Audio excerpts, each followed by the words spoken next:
The message the Women's March has for politicians in Washington, D.C. is simple. Women's rights are human rights, regardless of race, ethnicity, religion, immigration status, sexual orientation, economics, age, or disability.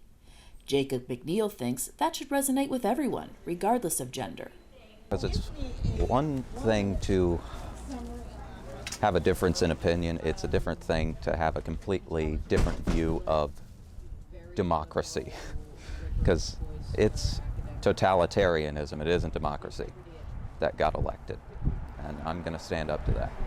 McNeil is part of a northern Indiana grassroots organization that formed after the election, one of dozens of groups that sprang up independently across the country and spread through social media.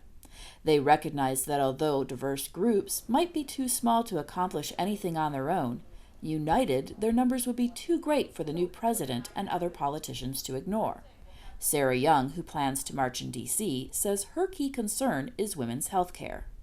Access to birth control and access to women's health care has done more for women's empowerment in the 20th century than anything else moving into the 21st. And so if we're going to keep those gains, we need to keep access to health care. Other issues motivating the participants are ending violence against women, environmental justice, and protecting the rights of workers, people with disabilities, immigrants, and the LGBTQ community. While Lou Ann Homan won't be among the hundreds of thousands of protesters traveling to Washington, she says she will make her voice heard closer to home. There are pockets of marches all over the country, in every town, in every big city. And for us, we will be going, a group of us, a large group, to Fort Wayne to show solidarity, to show that we care. At last count, more than 600 simultaneous rallies are scheduled around the world on Saturday. The group's hope is that many new networks will be formed, which will create better lives for everyone.